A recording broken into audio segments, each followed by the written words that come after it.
Guys আপোনালোকে জুবিনদাৰ কথা পাহৰি নাযাব।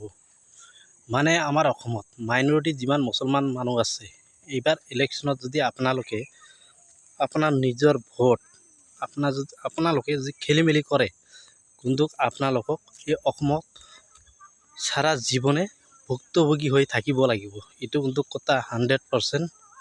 আমি চৰকাৰ সলনি কৰিব পাৰোঁ, চৰকাৰ কৰিবও পাৰোঁ।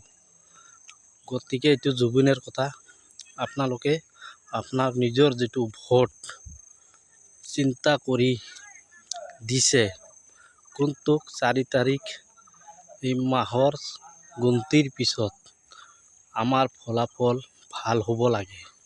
যদি ভাল নহয় তাহলে আমাৰ মাইনৰিটি গৰিয়া মিয়া মুছলমানৰ কাৰণে নিশ্চিত থাকক আপোনালোকৰ 100% ভোটৰ পৰা 50% 30% নাম কৰ্তন কৰি দেওয়া হ'ব। আৰু গতিকে 30% মানুষ বাংলাদেশী হ'ব, এইটো গ্যারান্টি। আপনার যিমান ডকুমেন্টস থাক, যিমান মেদি মাটি থাক, কিন্তু আপনার এগিলা কোনো কামত নাখাটিব। এইটো কিন্তু 100% হয়। গাইজ কথাটো মন দি শুনিব পাৰিলে এটা সাবস্ক্ৰাইব কৰি যাব।